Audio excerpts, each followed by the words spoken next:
ओम शांति। ब्रह्मा बाबा जीवित चरित्र कंटिन्यू చేస్తున్నాం। दूसरे दिन उन लोगों ने फिर धरना दिया। उन्होंने मन के दृढ़ विचार कर रखा थी, अब तो चाहे कुछ भी हो जाए इसके बिल्कुल ही अंदर नहीं जाने देंगे। आज शहर के हजारों लोग यह देखने के लिए वहां पहुंचे थे। एक और वे सब खड़े थे। दूसरी ओर श्वेत वस्त्रधारी पांडव थे तथा शिव शक्ति सेना थे।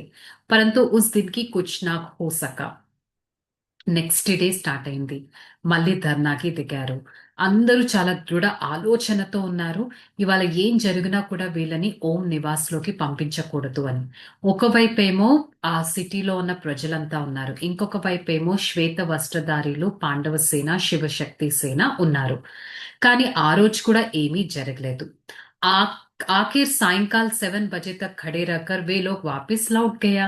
तीसरे दिन वे फिर कोई गुंडे लोग भी बस साथ आया। अब सिंध का सरकार ने बीच पड़कर धरने के बंद कराया। कई समझदार लोग अब कहने लगे इन मुखियों या कार्य ठीक नहीं है, वे छोटी छोटी कन्याओं को परेशान करते हैं। कुछ नामी लोग ने समाचार पत्रों में भी एंटी ओम मंडली का इन आंदोलन का विरुद्ध तथा सत्संग करने से रोकने के विरुद्ध लेकर लिया। సో ఈ విధంగా అందరూ ఇటువైపు ఉన్నారు సాయంకాలం అయింది, 7 గంటలైంది। ఇంకా తర్వాత ఏం చేస్తారు, ఎవరిళ్ళకి వాళ్ళు వెళ్ళిపోయారు, ఏమీ చేయలేకపోయారు। థర్డ్ దిన్ కొంతమంది గూండాలతో మళ్ళీ ధర్నా చేయడానికి వచ్చారు। ఇంకా తర్వాత సింధ్ సర్కార్ వారు వెంటనే వాళ్ళకు ఒక లెటర్ అనేది ఇచ్చారు, ఇంక ఈ ధర్నాలు ఆపేసేయాలి అనేది।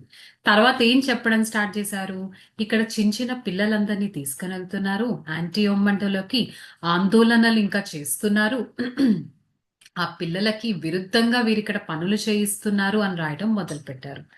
जिला मजिस्ट्रेट ने सेक्शन 112 तथा सेक्शन 107 के अंतर्गत उपद्रवों के विरुद्ध कार्य व्यवहार, परंतु उसी सेक्शन से अंतर्गत ओम मंडली के 5 व्यक्तियों का विरुद्ध ही नोटिस दिया है। उन 5 व्यक्तियों में दादा भी था। సో తర్వాత మెజిస్ట్రేట్ సెక్షన్ 112 సెక్షన్ 107 సెక్షన్ 107 పైన ఓం మండలి పైన ఒక నోటీస్ అనేది ఇచ్చారు। 5 వ్యక్తుల పైన నోటీస్ ఇచ్చారు। 5 వ్యక్తుల్లో దాదా లేఖరాజ్ కూడా ఉన్నారు। या 5 के विरुद्ध शांत बाग करने की आरोप कराया गया। देखते हैं कैसे अन्याय है। अतम एंटी ओन मंडली ने मचाया, मकान भी उन्होंने तोड़ा, जुलूस निहाल पर्वत उन्होंने किया, अतः शांति भंग करने की उपद्रव दंडित किया। చూడండి ఎలాంటి నోటీసు, శాంతిని ఖండించారనే నోటీస్।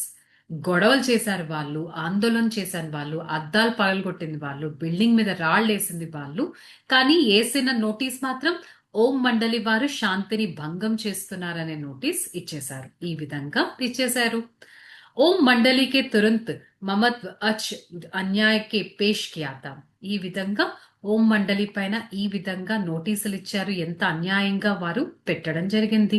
ఉచ్ న్యాయాలయంకే జ్యుడిషియల్ కమిషనర్ ని అతి న్యాయాలయకి మెజిస్ట్రేట్ ద్వారా కార్య వ్యవహార్ కడి ఆలోచన బస్నాతి। సో ఈ విధంగా యాంటీ ఓం మండలి పైన అక్కడ జ్యుడిషియల్ కౌన్సిల్ అనేది వారు కూడా నోటీస్ ఇవ్వడంతో వీరు కూడా వారి ఆలోచనలు వారికి తెలపడం జరిగింది। ఓం మండలి ఏ విధంగా శాంతిపూర్వకంగా వెళ్తుంది, ధార్మిక మార్గంలో వెళ్తుంది, ఇక్కడ శాంతిని భంగం చేసే ఏ పనులు జరగట్లేదు, ఇక్కడ అన్యాయానికి ఏ పనులు ఆస్కారం లేదు, విరుద్ధంగా ఏ పనులు లేవు అని ఈ విధంగా ఆ నోటీసుకి వాళ్ళు చక్కగా ఎక్స్ప్లెనేషన్ ఇవ్వడం జరిగింది।